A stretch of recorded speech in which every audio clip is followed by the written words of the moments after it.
नमस्कार दोस्तों, इनप्ले खबर चैनल के एक और नई वीडियो में आप सभी दोस्तों का फिर से एक बार स्वागत है। दोस्तों, यदि आप एक पीएफ खाताधारक है तो ईपीएफओ खाताधारकों को ईपीएफओ के बारे में पूरी जानकारी होना चाहिए।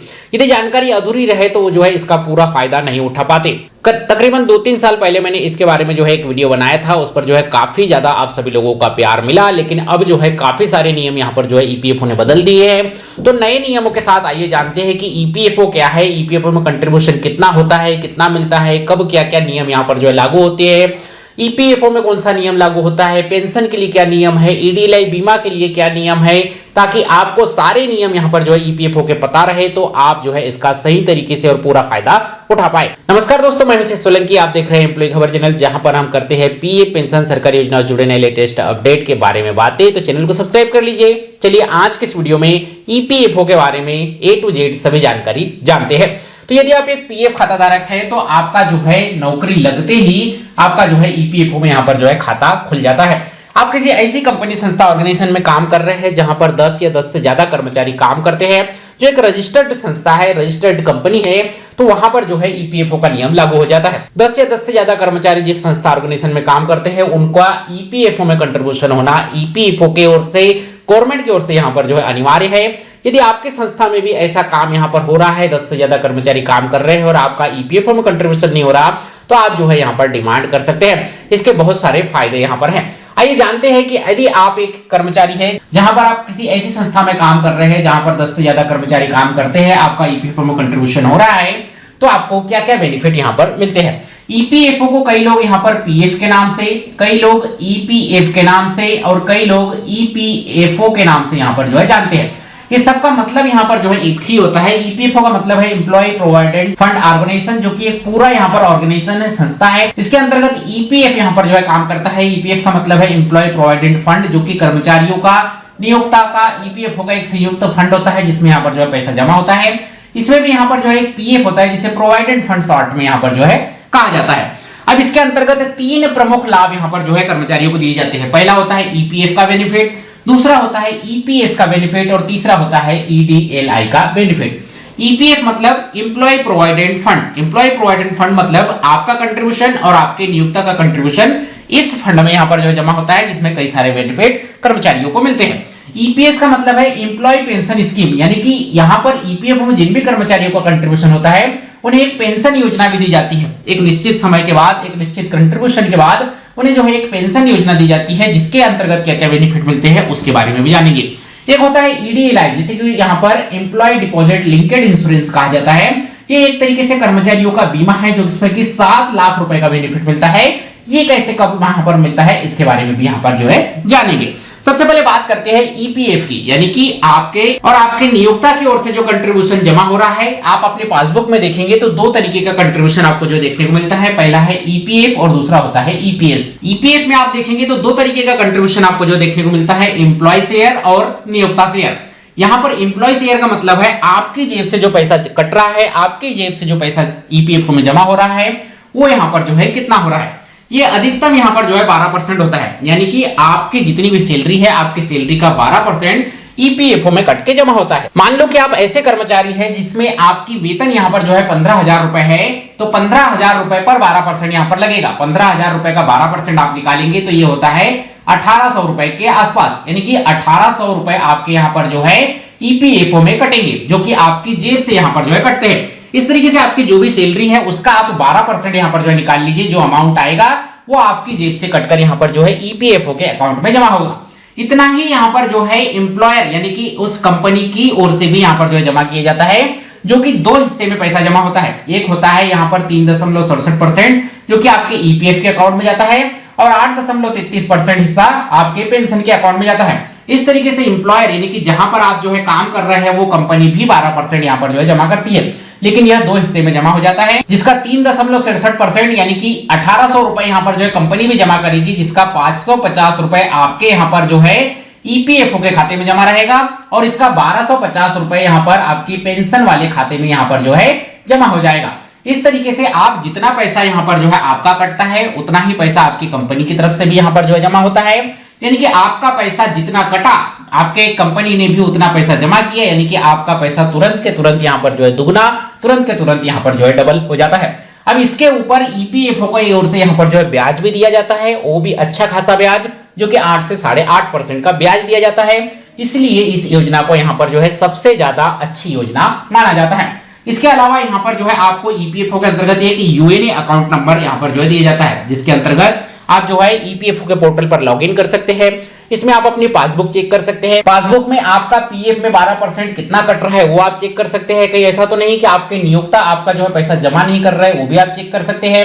ये सारी चीजें आपको जो है यहाँ पर देखने को मिलती है। जब आप रिटायरमेंट होते हैं तो आपको फॉर्म भरने के लिए, एडवांस में पीएफ का पैसा चाहिए तो वो पैसा निकालने के लिए, नॉमिनेशन ऐड करने के लिए, पीएफ का बैलेंस चेक करने के लिए, सारी सुविधाओं के लिए आपको जो है यहाँ पर एक यूनिवर्सल अकाउंट नंबर जो कि 12 अंकों का होता है, ये यहाँ पर जो है ईपीएफओ की ओर से दिया जाता है। अब यहाँ पर जो है एक लिमिट है कि आपके यदि 15,000 रुपए से ज्यादा की आपकी सैलरी है तो ये डिपेंड करता है उस कंपनी के ऊपर कि वो आपका ईपीएफओ का अकाउंट खोल कर दे रही है या नहीं, ईपीएफओ में कंट्रीब्यूशन कर रही है या नहीं। यदि आपकी बेसिक प्लस डीए यानी कि बेसिक वेतन और आपका जो डियरेंस अलाउंस है वो मिलाकर यहाँ पर 15,000 रुपए से यदि कम होता है तो ये कंपलसरी है कि आपका ईपीएफओ में कंट्रीब्यूशन होना ही चाहिए। ये नियम यहाँ पर जो है कंपनियों पर लागू होते हैं। लेकिन 15,000 रुपए से ज्यादा आपका बेसिक प्लस डीए है तो ऐसे में कंपनी चाहे तो आपका पीएफ में कंट्रीब्यूशन करेगी और नहीं चाहे तो वह जो है नहीं भी कर सकती है। तो इस चीज का भी ध्यान रखिए। अब इस पर ब्याज जो मिलता है वो जो है 8 से 8.5% का मिलता है। इस समय जो ब्याज रेट यहाँ पर चल रहा है 2026 तक के लिए, यानी कि फरवरी में अभी जो है यहाँ पर 2026 में ये नियम यहाँ पर जो है चेंज होंगे, ब्याज दर की रेट चेंज होगी। अभी जो है 2026 फरवरी तक जो वर्तमान में यहाँ पर ब्याज दर चल रही है वो 8.25% की यहाँ पर चल रही है। यानी कि आपकी ओर से 12% का कंट्रीब्यूशन, उस पर ही 12% का एम्प्लॉयर का कंट्रीब्यूशन, यानी कि आपका पैसा डबल, और उस पर 8.25% का ब्याज। यहां तक जो है आपको ये समझ में आ गया होगा कि कितना कंट्रीब्यूशन आपकी जेब से कटता है, कितना एम्प्लॉयर की ओर से यहां पर जो है कटता है। और इसे चेक करने के लिए आपके पास यूनिवर्सल अकाउंट नंबर होना चाहिए। ईपीएफओ की वेबसाइट पर जाकर आप ये सारी चीजें यहां पर जो है चेक कर सकते हैं। अब यहाँ पर टैक्स की बात करें तो यदि आप 5 साल के बाद पीएफ का विड्रॉल कर रहे हैं, आपने 5 साल तक किसी कंपनी में नौकरी की और 5 साल के बाद आप अपना पीएफ का पैसा निकाल रहे हैं तो इस पर जो है टैक्स नहीं लगता है। लेकिन 5 साल के पहले यदि आप पीएफ का ऐसा अमाउंट निकाल रहे हैं जो कि टैक्सेबल अमाउंट में यहाँ पर आता है तो आपको जो है यहाँ पर टैक्स देना होता है। तो लगभग जो 5 साल के पहले आपका जो अमाउंट निकलेगा वो टैक्सेबल सैलरी में नहीं आता है। ऐसे में आप मोटा मोटी यहाँ पर मानकर चल सकते हैं कि ये पूरा पैसा यहाँ पर जो है टैक्स फ्री होता है। अब यहाँ पर यदि आप नौकरी में हैं और आपको पीएफ का पैसा निकालना है तो इसके लिए 2 रास्ते होते हैं। पहला होता है एडवांस पीएफ, यानी कि आप नौकरी में हैं, नौकरी करते हुए, नौकरी चालू रहते हुए यदि आपको पीएफ का पैसा निकालना है तो इसके लिए जो है आपको फॉर्म 31 यहाँ पर जो है ऑनलाइन अप्लाई करना होता है। इसका फायदा यह है कि आप नौकरी में रहते हुए भी आपको कोई काम आ गया, आपके घर पर शादी है, बच्चों की पढ़ाई है, घर बनाना है, मकान बनाना है, किसी की तबीयत वगैरह खराब हो गई, ऐसे में आप जो है नौकरी में रहते हुए भी फॉर्म 31 भर के अपने पीएफ का पैसा यहाँ पर जो है ऑनलाइन विड्रॉल कर सकते हैं। इसके लिए भी कुछ यहाँ पर नियम है। आपको जो है कम से कम 25% पैसा आपका यहाँ पर जो है होल्ड रखना पड़ेगा और बचा हुआ 75% का 100% यानी कि 75% जो भी पैसा अमाउंट बन रहा है वो पूरा पैसा आप जो है नौकरी में रहते हुए निकाल सकते हैं। इसके लिए जरूरी है कि आपने कम से कम 1 साल यहाँ पर जो है कहीं भी नौकरी कर ली हो, इसके बाद ही आप जो है ये पैसा यहाँ पर जो है निकाल पाएंगे। और 2 से 10 बार अलग अलग तरीके से, यदि आप एजुकेशन के लिए कर लो या शादी वगैरह के लिए कर लो, शादी वगैरह के लिए आप 5 बार, एजुकेशन के लिए 10 बार या इनलेस पारा वगैरह का प्रयोग करते हुए 5 बार यहाँ पर जो है पीएफ का एडवांस पैसा निकाल सकते हैं। और जब भी आप अपना पीएफ का पैसा यहाँ पर जो है एडवांस निकाल रहे हैं तो ध्यान रखें कि आप जो है कम से कम आपको जो है यहाँ पर 1,000 रुपए नए नियमों के आधार पर निकालना होगा। 1,000 रुपए से कम की राशि आप ईपीएफओ से विड्रॉल नहीं कर पाएंगे। वहीं पर फाइनल सेटलमेंट की बात करें, यानी कि आपने नौकरी छोड़ दी है या आप रिटायरमेंट हो गए हैं, उस समय यदि आप पीएफ का पैसा यहाँ पर निकाल रहे हैं, नौकरी छोड़ने के बाद आप पीएफ का पैसा निकाल रहे हैं, तो इस फंड में जितना भी पैसा है, ईपीएफओ में जितना भी पैसा है, आपका कंट्रीब्यूशन, आपके नियोक्ता का कंट्रीब्यूशन, दोनों मिलाकर जितना भी पैसा यहाँ पर जमा हुआ है वो पूरा 100% आप जो है निकाल सकते हैं। लेकिन नौकरी छोड़ने के 12 महीने के बाद आप इसे निकाल सकते हैं या रिटायरमेंट के समय आप इसे निकाल सकते हैं। इसके लिए फॉर्म जो आता है वो है फॉर्म 19 आपको जो है ऑनलाइन भरने की जरूरत पड़ती है। तो ये हो गया ईपीएफ के बारे में जानकारी। ईपीएफ क्या होता है? ईपीएफओ के अंतर्गत ही एक ईपीएफ का अकाउंट जो कि आपकी पासबुक में एक तरफ ईपीएफ लिखा होता है जिसमें एम्प्लॉय का कंट्रीब्यूशन, एम्प्लॉयर का कंट्रीब्यूशन जाता है, वो जो है आपको यहाँ पर समझ में आ गया होगा। इससे रिगार्डिंग आपके कोई सवाल हो तो आप नीचे कमेंट्स कर सकते हैं। बात करें ईपीएस की, यानी कि एम्प्लॉय पेंशन स्कीम की, तो जैसा कि मैंने आपको बताया कि इसमें जो कंट्रीब्यूशन होता है वो एम्प्लॉयर की ओर से 8.33%, यानी कि आपकी सैलरी यदि 15,000 रुपए है तो आपको जो है इस पेंशन वाले अमाउंट में 1250 रुपए हर महीने यहाँ पर जो है इंक्लूड होते हुए दिख रहे होंगे। लेकिन यहाँ पर इंप्लॉय की जेब से यानी कि आपकी खुद की जेब से यहाँ पर जो है कोई भी अमाउंट इसमें नहीं आता है, इसीलिए गवर्नमेंट की ओर से इस पर जो है ब्याज भी नहीं दिया जाता।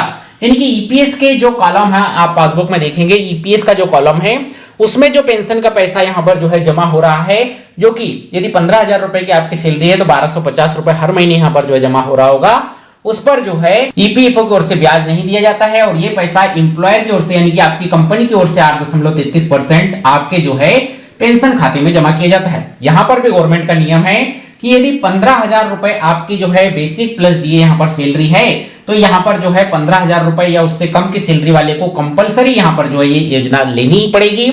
लेकिन यदि 15,000 रुपए से ज्यादा की यहां पर जो है सैलरी है, 15,000 रुपए से ज्यादा किसी कर्मचारी को बेसिक प्लस डीए यहां पर मिल रहा है, तो ये डिपेंड करता है कि वो कंपनी यहां पर जो है उसे ईपीएफओ के अंतर्गत नॉमिनेट करे या ना करे, वो कंपनी के ऊपर यहां पर जो है उनके अधिकार कार्य क्षेत्र में आता है। इसके बाद बात करें तो यहां पर जो है आपको कम से कम 10 साल का कंट्रीब्यूशन देना जरूरी है, तब आप जो है ईपीएस पेंशन के लिए एलिजिबल होते हैं और रिटायरमेंट के बाद आपको पेंशन मिलती है। यानी कि आपने किसी भी कंपनी, संस्था, ऑर्गेनाइजेशन में 10 साल ऐसे काम किया है जहां पर जो है आपका 10 साल तक ईपीएफ में कंट्रीब्यूशन जमा हुआ है, तो आप पेंशन के लिए एलिजिबल हो जाते हैं। यदि 10 साल से कम आपकी नौकरी कहीं पर हुई है और आपने रिटायरमेंट ले लिया या नौकरी छोड़ दी, तो आप इस पैसे को विड्रॉल कर सकते हैं। लेकिन 10 साल से ज्यादा आपने जो है कंट्रीब्यूशन कर दिया, तो आप इस पैसे को विड्रॉल नहीं कर सकते, निकाल नहीं सकते। जो भी पैसा आपका यहाँ पर जमा होगा, इस पैसे का आपको जो है एक विशेष कैलकुलेशन के तहत यहाँ पर जो है पेंशन मिलती है। ये पेंशन आपकी 58 साल की उम्र होने के बाद यहाँ पर जो है मिलना स्टार्ट होती है, जो कि कम से कम 1,000 रुपए और अभी के नियमों के हिसाब से अधिक 7,500 रुपए के बीच में यहाँ पर जो है कैलकुलेट की जाती है। तो जिन्हें यहाँ पर जो है पेंशन मिलती है, यानी कि 10 साल तक जिन्होंने कंट्रीब्यूशन कर लिया, उनको तो पेंशन यहाँ पर पक्की है। लेकिन 10 साल से कम की जिनकी यहाँ पर नौकरी है, उन्हें जो है ये पैसा विड्रॉल करने का, निकालने का मौका मिलता है, लेकिन इस पर ब्याज नहीं मिलता। तो जितना पैसा आपका जमा हुआ है उतना ही पैसा आपको जो है मिलता है। लेकिन इसके लिए नियम अब यहाँ पर जो है चेंज हो चुके हैं। आपने जब भी यहाँ पर जो है नौकरी छोड़ी, उसके 3 साल के बाद आप जो है इस पैसे को यहाँ पर जो है निकाल पाएंगे। इस पर ब्याज मिलता नहीं है, मैंने आपको पहले ही बता दिया। और ये पैसा निकालने के लिए आपको जो है फॉर्म 10C यहाँ पर जो है ऑनलाइन अप्लाई करने की जरूरत होती है, तब आप ईपीएस का, एम्प्लॉय पेंशन स्कीम का पैसा विड्रॉल कर पाते हैं। अब इन दोनों ही केसेस में, चाहे आप ईपीएफओ के अंतर्गत कह लो या ईपीएस के अंतर्गत कह लो, आपको 2-3 बातों का विशेष ध्यान रखना है। यदि आप ईपीएफओ के अंतर्गत आते हैं, आपका ईपीएफओ में कंट्रीब्यूशन हो रहा है, ईपीएस में कंट्रीब्यूशन हो रहा है, तो इन नियमों को तो जानना ही है। साथ ही आपको यहाँ पर ध्यान रखना है कि आपका नॉमिनी यहाँ पर जो है ऐड होना चाहिए, ताकि भगवान न करे नौकरी में रहते हुए आपके यहाँ पर जो है डेथ वगैरह हो गई, तो आपके परिवार के किस सदस्य को ये पैसे निकालने की यहाँ पर जो है अनुमति होगी, ये जो है पहले ही नॉमिनी दे दे। नॉमिनी आप नहीं देंगे तो आपके परिवार में 2, 4, 6 नॉमिनी जो भी है उनके बीच यहाँ पर जो है विवाद की स्थिति आएगी। ज्यादातर केसेस ऐसे होते हैं कि ये पैसा गवर्नमेंट यहाँ पर जो है जब्त कर लेती है। यदि आपका नॉमिनी नहीं है तो आपका जो बड़ा बेटा है उन्हें यहाँ पर जो है पैसे ये मिलते हैं, लेकिन वहां पर भी कई तरीके के डॉक्यूमेंट, कई तरीके की स्थिति ऐसी पैदा हो जाती है कि यहाँ पर जो है ये पैसा मिलने के चांस कम हो जाते हैं। इसीलिए यदि आप एक ईपीएफओ के खाताधारक है, तो नॉमिनी आपने किसे बनाया है या नहीं बनाया है, तो नॉमिनी बनाना यहाँ पर जो है काफी ज्यादा इंपॉर्टेंट हो जाता है, ताकि उस व्यक्ति को आसानी से आपके नहीं रहने के बाद यहाँ पर जो है ये पैसा मिल जाए। और केवाईसी आपका जो है यहाँ पर कंप्लीट रखे, यानी कि आपका आधार कार्ड, पैन कार्ड, आपका बैंक अकाउंट की डिटेल, ये सारी जानकारी यहाँ पर जो है सही रखे। आपने सभी खातों में नाम, स्पेलिंग यहाँ पर जो है एक जैसी रखे, क्योंकि एक स्पेलिंग भी आपके नाम में इधर की उधर हुई, आपके सरनेम में इधर से उधर हुई, आपका मोबाइल नंबर यदि यहाँ पर ऐड नहीं है, तो आपको ये सारे पैसे निकालने में गवर्नमेंट के नियमों के तहत काफी ज्यादा समस्याएं जा सकती है। अब आते हैं उस केस के ऊपर जब आपकी डेथ यदि यहाँ पर जो है नौकरी में रहते हुए हो गई है, 58 साल में आप रिटायरमेंट होते हैं, लेकिन रिटायरमेंट के पहले आपकी जो है डेथ यहाँ पर हो गई, तो यहाँ पर जो है आपको गवर्नमेंट की ओर से ईडीएलआई यानी कि एम्प्लॉय डिपॉजिट लिंक्ड इंश्योरेंस बीमा का यहाँ पर जो है लाभ मिलता है। ये बीमा का लाभ अधिकतम 7 लाख रुपए तक मिल सकता है। इसके लिए एक विशेष कैलकुलेशन यहाँ पर जो है आजमाया जाता है। आपकी 30 गुना सैलरी, यानी कि आपका जब आप यहाँ पर डेथ हुए उस समय जो आपकी सैलरी थी उसमें जो है 30 का गुना यहाँ पर जो है कर दिया जाता है, और उसमें 2 लाख रुपए यहाँ पर जो है जोड़ दिए जाते हैं। इस हिसाब से एक मोटा मोटी कैलकुलेशन के तहत यहाँ पर जो है ईडीएलआई बीमा का लाभ दिया जाता है, जो कि अधिकतम आपको जो है यहाँ पर 7 लाख रुपए दिया जाएगा और न्यूनतम कम से कम 2 लाख रुपए यहाँ पर जो है दिया जाएगा। इस योजना की अच्छी खास बात यह है कि यहाँ पर जो है आपकी जेब से कोई भी पैसा जो है आपको यहाँ पर काटने की जरूरत नहीं पड़ती है। पूरा पैसा ईपीएफओ की ओर से यहाँ पर जो है आपको दिया जाता है। और यदि यहाँ पर ईपीएफओ की संस्था या आपका ईपीएफओ में कंट्रीब्यूशन बंद हो गया है या आपने नौकरी छोड़ दी है, इस स्थिति में यदि आपकी यहाँ पर डेथ होती है तो ये पैसा आपको नहीं मिलता है। ये पैसा आपको केवल एक ही स्थिति में मिलता है कि आपका ईपीएफओ में कंट्रीब्यूशन चालू है, आप एक कर्मचारी है और नौकरी में रहते हुए नौकरी के दौरान यदि आपकी यहाँ पर जो मृत्यु होती है तो आपको ईडीएलआई बीमा के अंतर्गत 7 लाख रुपए का पैसा यहाँ पर जो मिलता है। और ये पैसा पाने के लिए फॉर्म 5IF यहाँ पर जो है ऑनलाइन अप्लाई करना होता है, ईपीएफओ के ऑफिस जाकर अप्लाई करना होता है, जिसके बाद ये पैसा यहाँ पर जो मिलता है। और इसके लिए ही मैं आपको यहाँ पर बार बार समझा रहा हूँ कि आपका नॉमिनी होना और आपका केवाईसी होना ईपीएफओ के खाते में, पेंशन के खाते में यहाँ पर जो है बहुत ज्यादा जरूरी है। नहीं तो बहुत सारे केसेस ऐसे होते हैं कि नॉमिनी नहीं होने के कारण, केवाईसी कंप्लीट नहीं होने के कारण ना तो ये 7 लाख रुपए का फायदा मिल पाता है, ना ये जो पीएफ में पैसा जमा है, पेंशन में पैसा जमा है, इसका फायदा मिल पाता है। तो यदि आप एक पीएफ खाता धारक है तो अपने अकाउंट में नॉमिनी और केवाईसी यहाँ पर जो है जरूर कंप्लीट रखें। और ईपीएफओ के ये नए नियम जो अभी यहाँ पर जो है बदलने जा रहे हैं, जिसके बारे में सीबीटी की मीटिंग में चर्चाएं हो चुकी है, ईपीएफओ ने सर्कुलर जारी कर दिया है, लेकिन एडवांस नियम, पीएफ विड्रॉल के नए नियम यहाँ पर आए हैं, उनको लेकर कब से ये लागू होंगे इसको लेकर डेट अभी नहीं आई है, लेकिन सारी चीजें अब जो है यहाँ पर इस तरीके से यहाँ पर जो है चलेगी। तो कुल मिलाकर मोटा मोटी ईपीएफओ क्या होता है, ईपीएफओ में आपका कितना पैसा यहाँ पर कटता है, पेंशन में कितना पैसा कटता है, ईपीएफओ कितना ब्याज देता है, टैक्स कैसे लगता है, एडवांस पीएफ के क्या नियम है, फाइनल विड्रॉल के क्या नियम है, पेंशन के विड्रॉल के क्या नियम है, पेंशन कितनी कटती है, कितनी मिलती है, ब्याज मिलता है या नहीं, ईडीएलआई बीमा के तहत कैसे लाभ मिलता है, किन किन को मिलता है, किन्हें नहीं मिलता है, ये सारी जानकारी ओवरऑल आज की इस वीडियो में मैंने आपको यहाँ पर दे दी है। उम्मीद करता हूँ ये वीडियो आपको पसंद आया होगा, ये वीडियो जानकारी आपको अच्छी लगी होगी, तो वीडियो को लाइक जरूर कर दीजिएगा, अपने सभी कर्मचारी भाइयों के साथ शेयर कीजिएगा ताकि उन्हें भी इन ईपीएफओ के नियमों के बारे में, ईपीएफओ के बदलाव के बारे में और ईपीएफओ की पूरी जानकारी हो, ताकि वो भी जो है इसका पूरा फायदा समय रहते उठा पाए। ये वीडियो जानकारी आपको वाकई में अच्छी लगी हो तो वीडियो को लाइक जरूर कर दीजिएगा, शेयर जरूर कर दीजिएगा। और इसी तरीके से पीएफ, पेंशन, सरकारी योजना से जुड़े लेटेस्ट अपडेट, कर्मचारियों से जुड़ी हर छोटी बड़ी खबर की जानकारी के लिए हमारे चैनल एम्प्लॉय खबर को सब्सक्राइब जरूर कर लीजिएगा। मिलते हैं आपसे अगले वीडियो में, तब तक के लिए जय हिंद, वंदे मातरम।